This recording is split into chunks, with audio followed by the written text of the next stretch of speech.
aquela questão que tratava da palavra indubitavelmente. Vou pedir que você olhe aí, ó, indubitavelmente. Então ele tem um trechinho do Engels em que ele diz: o aperfeiçoamento gradual da mão do homem e a adaptação concomitante dos pés ao andar em posição erecta exerceram indubitavelmente, em virtude da referida correlação, certa influência sobre as outras partes do organismo. Então, vai vendo que o que ele mostra, né, é que à medida em que o homem usava a mão e se adaptava para andar em pé, ele usava os pés também para se locomover, isso indubitavelmente exerceu influência. Ele pedia aqui, numa questão de léxico, qual era o valor da palavra indubitavelmente. Lembrando que na palavra indubitavelmente você tem um prefixo que é o in e tem o sufixo mente. Portanto, é de algum modo, né? Porque esse mente é um sufixo indicador de modo. E o in, no caso aqui, ele é um indicador de negação. Então, não há alguma coisa aqui. Quando ele diz indubitavelmente, eu poderia usar esse advérbio numa frase como: você entenderá isso indubitavelmente, sem dúvida. Indubitavelmente, o in, negação, prefixo de negação, dúbio, né? Dúbios. Você tem prova, você tem dúvida. Lembra daquela expressão, né? Indúbio defende o réu, né? Então, indúbio pro réu. Na dúvida, você defende o réu. E mente, que é o sufixo. Ele propõe ali que indubitavelmente fosse com certeza, talvez, provavelmente. Essas três praticamente dizem a mesma coisa e, portanto, não poderiam ser a resposta. Com certeza, provavelmente, talvez estão ali no terreno da dúvida. Em verdade, poderia causar alguma dificuldade, mas quando você coloca no contexto sem dúvida, tá?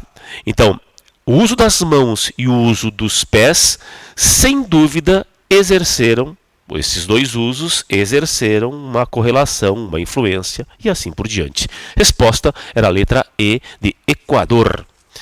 Bom, depois a gente podia ir para aquela questão do Gabriel Pensador. Essa questão é uma questão bonitinha também, que pede um pouco de atenção, porque ela dá ali o trecho para a gente dos versos do Gabriel Pensador, né? Até quando? Não adianta olhar para o céu com muita fé e pouca luta. Levanta aí que você tem muito protesto para fazer, e muita greve você deve, pode crer. Não adianta olhar para o chão, virar a cara para não ver. Se liga aí que te botaram numa cruz e só porque Jesus sofreu, não quer dizer que você tenha que sofrer. As escolhas linguísticas feitas pelo autor dão ao texto caráter atual pelo uso de linguagem própria da internet. Não, né? Não tem nada de internet aqui. Cunho apelativo com predominância de imagens metafóricas. Essa é aquela que tem alguma correção.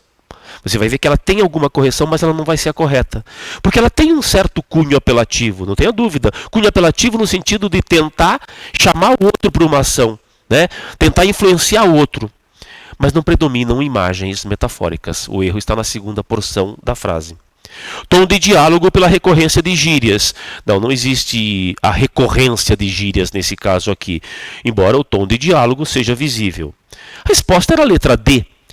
Ora, a linguagem que ele usa aqui dá espontaneidade ao texto. Esse é um texto espontâneo, natural, justamente por causa do uso de uma linguagem coloquial.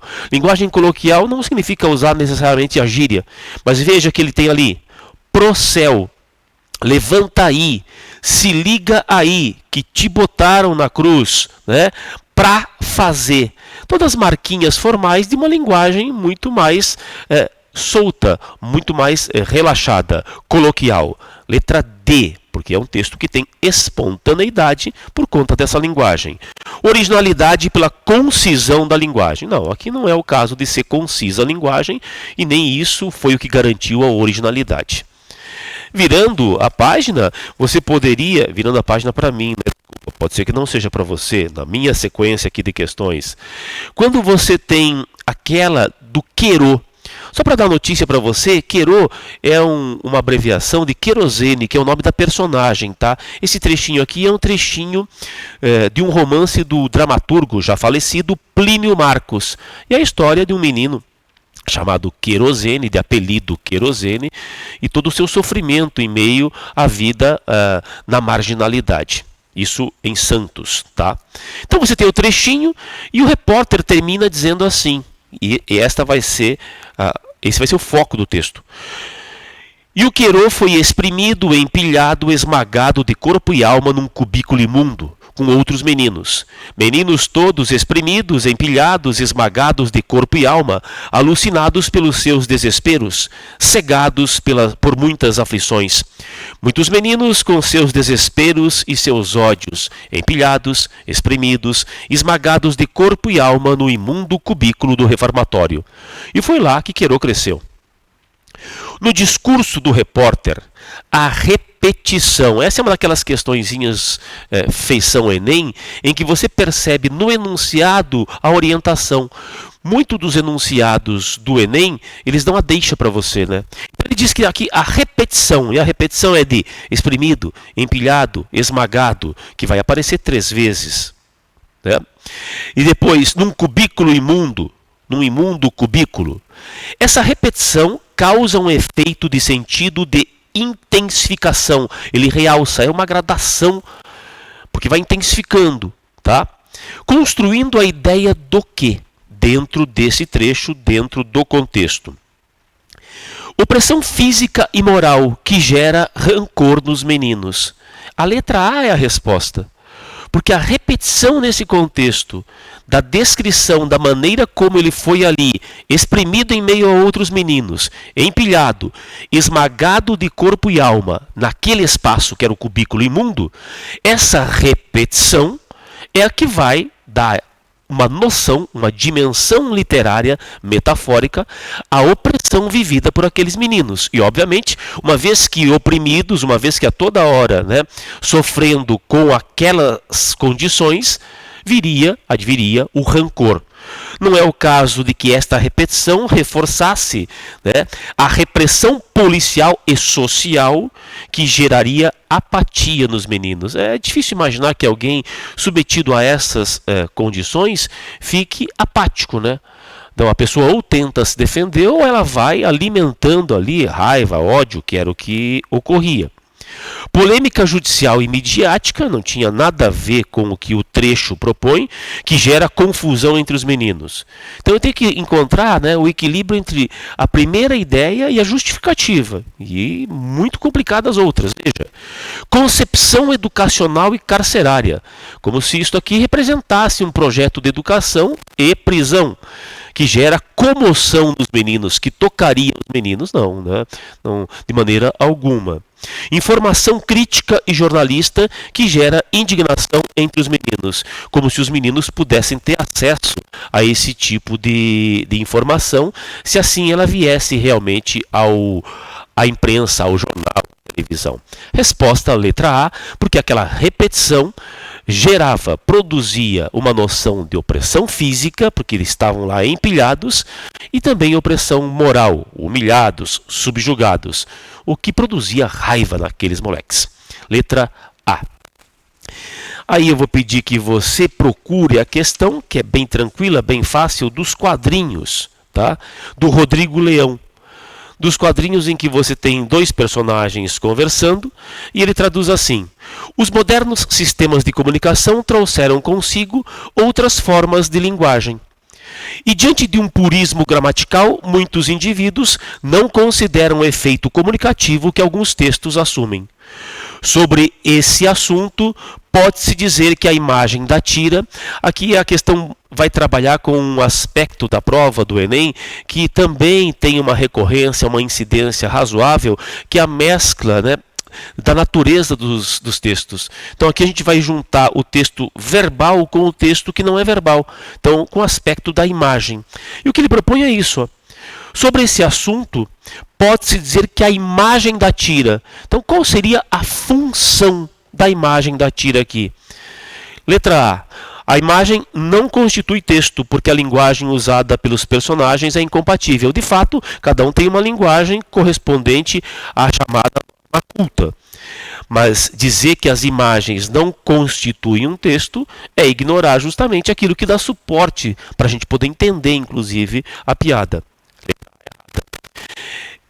O trechinho pode ser chamado de texto. E o que justifica isso é que há junção de imagem e de texto verbal.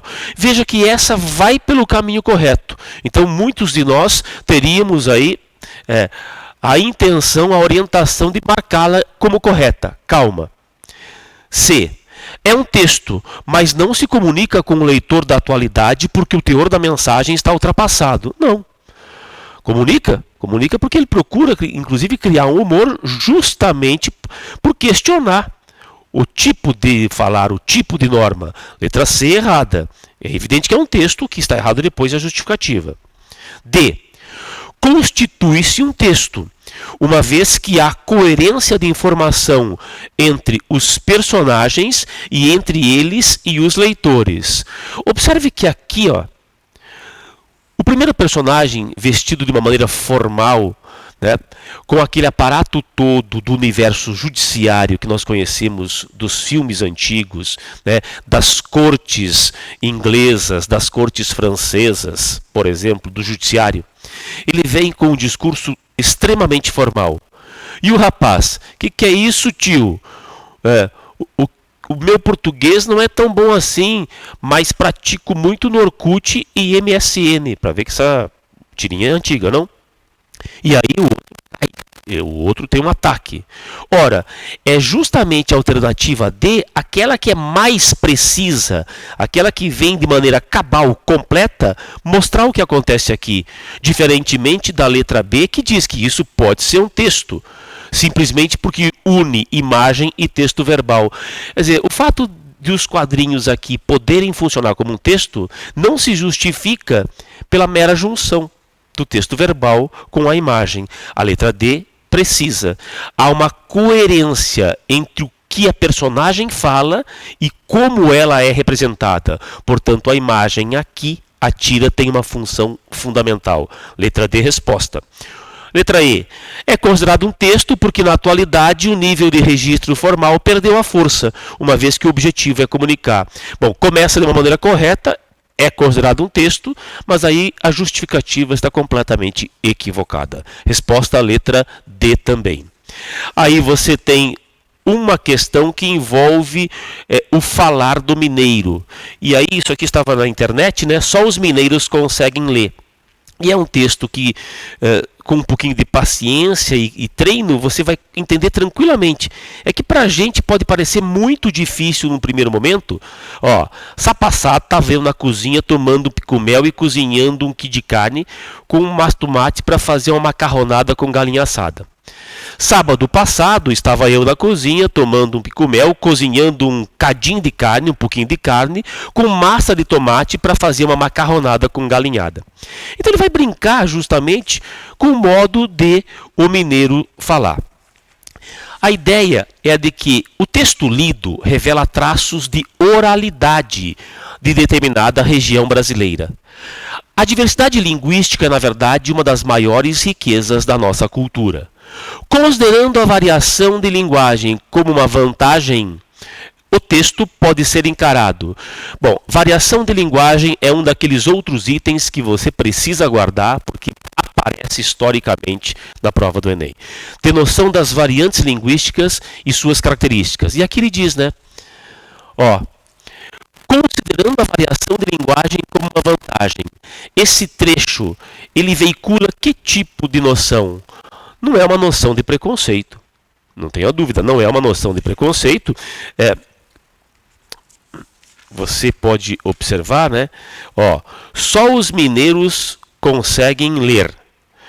Facebook, Minas Gerais, linda demais. Inclusive a fonte, né? É uma fonte mineira.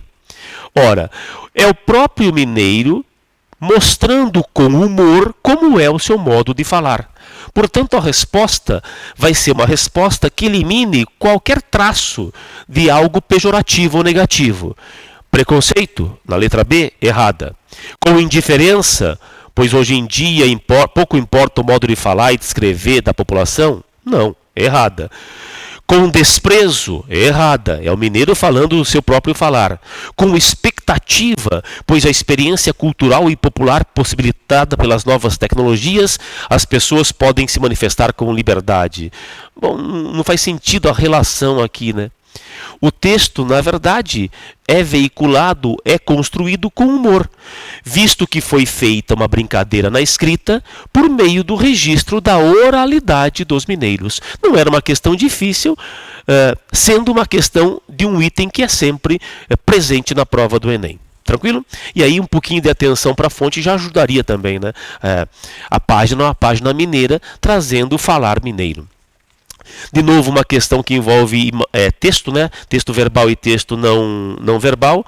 E tem gente que diz que o cigarro não é droga. E aí você tem aqui o cigarro e várias informações sobre os males causados pelo cigarro, tudo aquilo que o cigarro contém. Nem todo anúncio é uma propaganda. A imagem sobre o anúncio é um exemplo de anúncio institucional. O objetivo desse anúncio, o institucional, é promover a conscientização e não fazer publicidade para fins de consumo. Então, a conscientização com relação ao uso do cigarro.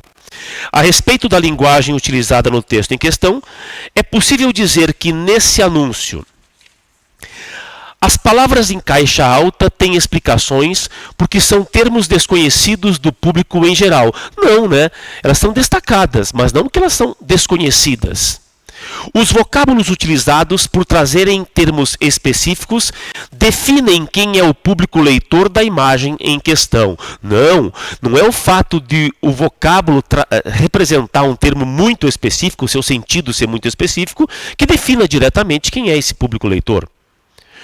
Os termos utilizados, embora sejam nomes de substâncias químicas, não comprometem a compreensão da mensagem.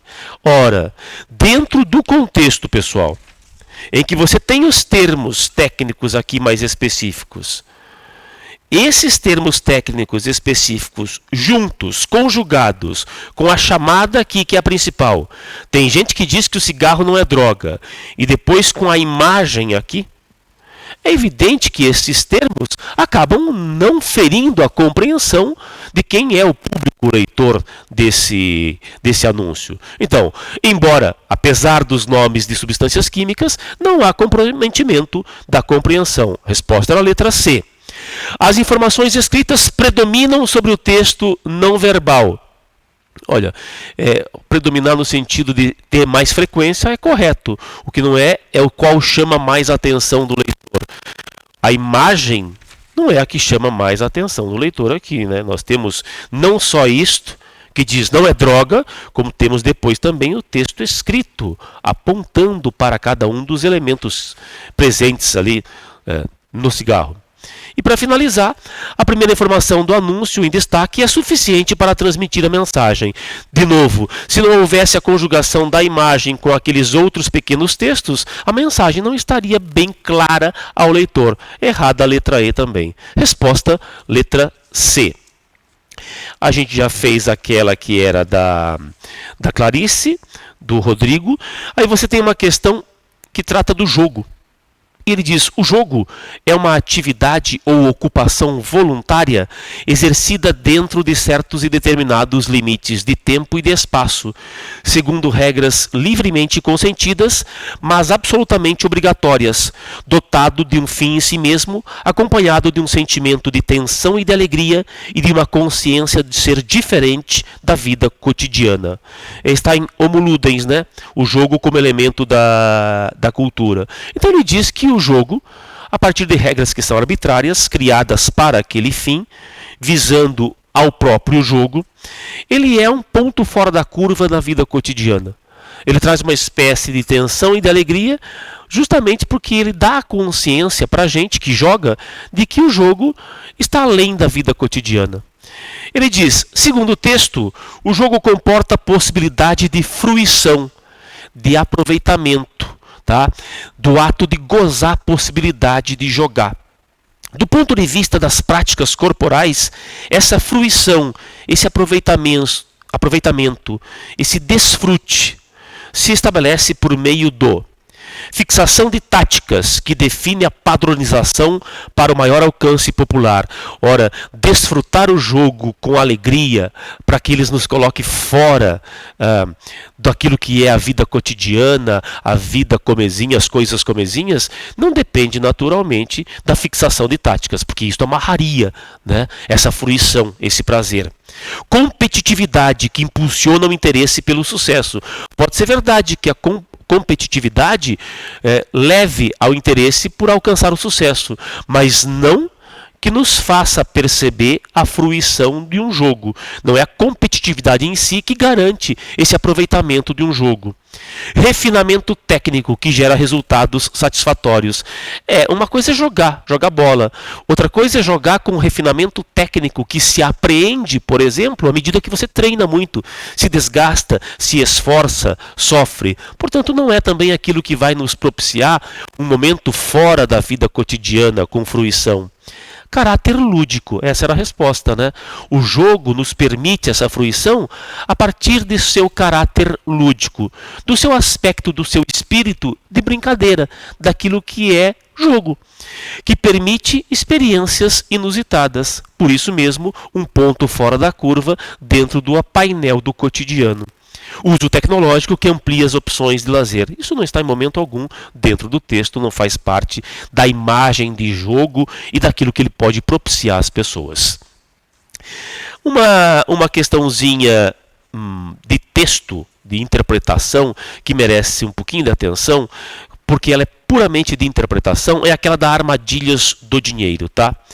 E você poderia observar que o texto, que é um texto extraído da revista Mente e Cérebro, ele trabalha com a noção de dinheiro no primeiro momento. E depois ele diz aquilo que acontece com a gente de verdade com relação ao dinheiro. Então ele diz assim: em tempos de crise é impossível não pensar em dinheiro. E parecem ficar ainda mais óbvias as relações emocionais que estabelecemos com o vil metal dinheiro, não? Bem como as projeções que fazemos sobre as questões concretas relativas ao quanto temos, recebemos, gastamos ou guardamos. Assim como nossas prioridades financeiras costumam ser permeadas pelas fantasias e dizem muito mais a respeito da nossa economia psíquica. Aqui estava a chave do texto. Então ele diz assim, a gente fica pensando nas coisas. Então a gente fica pensando e fantasiando em cima do que nós temos, do que guardamos, do que gastamos. Sem menosprezar faltas efetivas que se materializam no bolso, sem desprezar a ausência do dinheiro de verdade, é importante considerar que grande parte de nossas angústias, então sofrimento por causa do dinheiro, nessa área, está vinculada à forma como nos relacionamos com o dinheiro, e outra deixa, e com os ideais de satisfação que projetamos nele. Ideais de satisfação, e não com a conta bancária em si. Portanto, o sofrimento é muito maior em função das expectativas e daquilo que está no entorno do que nós realmente temos ou não temos, do que propriamente com a conta bancária. Então, a autora associa, ela liga questões financeiras a fatores, a questões emocionais, porque é do nosso aspecto, é do nosso aparato psíquico que advém esse sofrimento ou eventualmente uma alegria por conta do que temos ou não temos. Então ele coloca ali condições bancárias, situações concretas, isso existe, tá? Isso existe, mas não é isso que na verdade nos move para ficarmos mal ou bem por conta do dinheiro.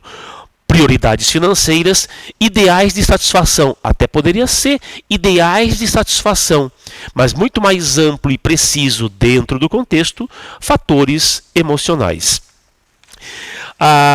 Existe uma questão bem breve que é sobre acentuação e pronúncia, né?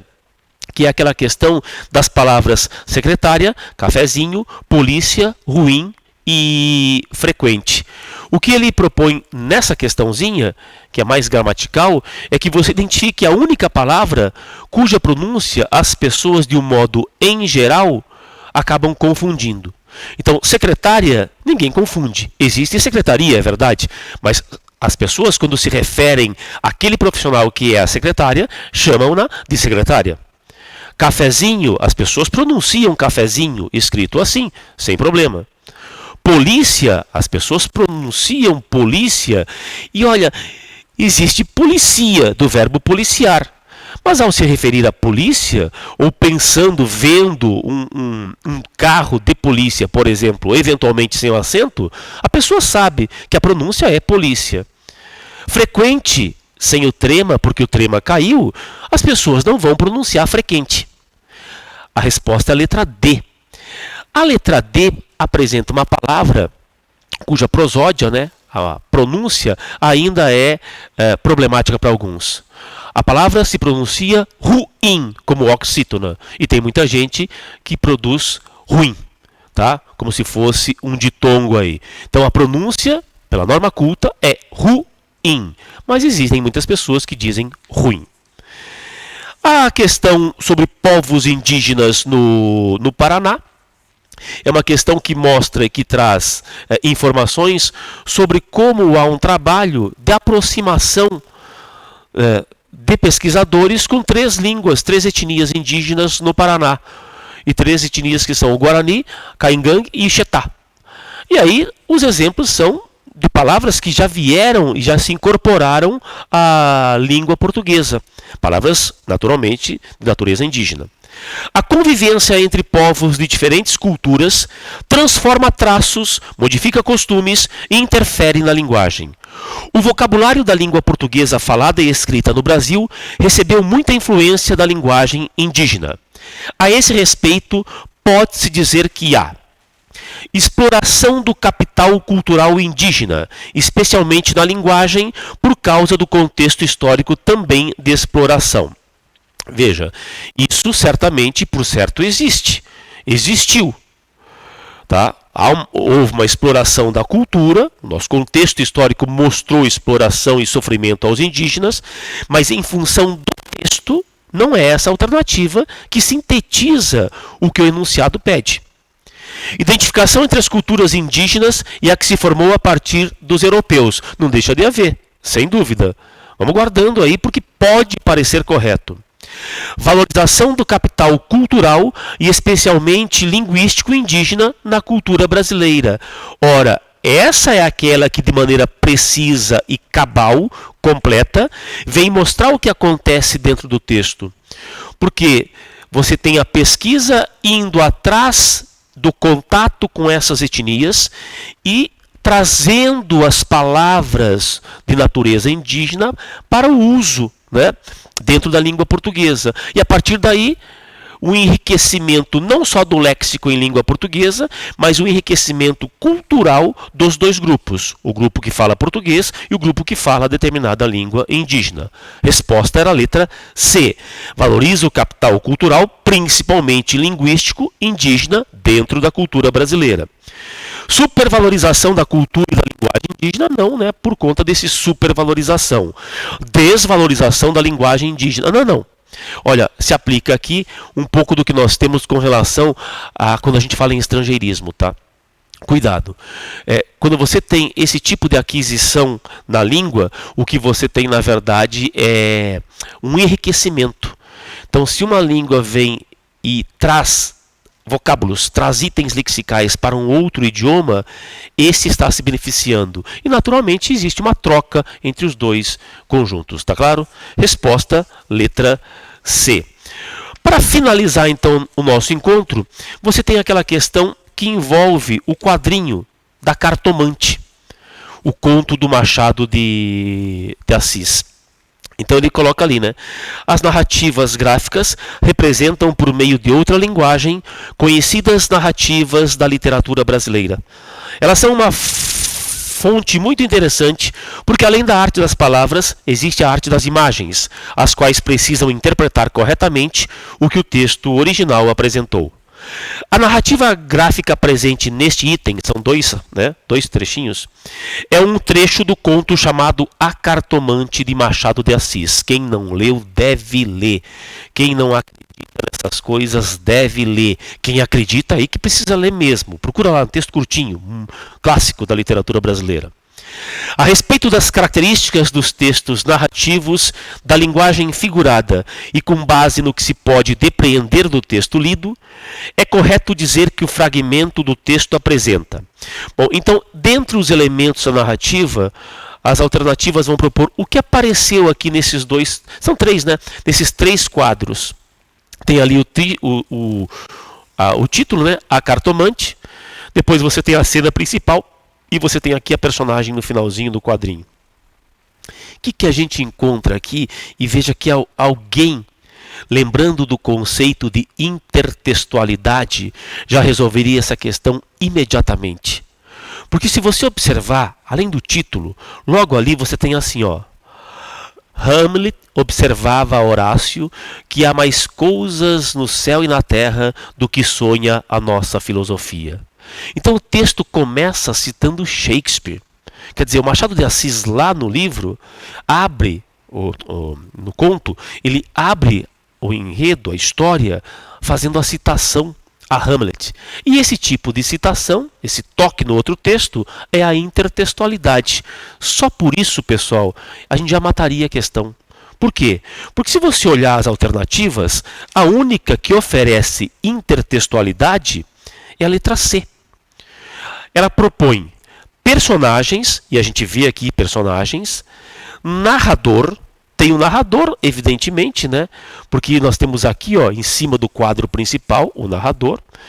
Tempo era a mesma explicação que dava a Bela Rita ao moço Camilo numa sexta-feira de novembro de 1869. Tem o tempo e tem a intertextualidade. Ele estaria prontinho aí na alternativa C, sem perder de referência qualquer outro aspecto que não estivesse aqui, aquilo que era a resposta precisa. Então, nesse item, só o fato de você se lembrar do Hamlet aqui, ou perceber que o Machado estava citando Shakespeare, já mataríamos pela intertextualidade. E o que é intertextualidade? É esse tipo de citação que um texto faz a outros textos. Beleza?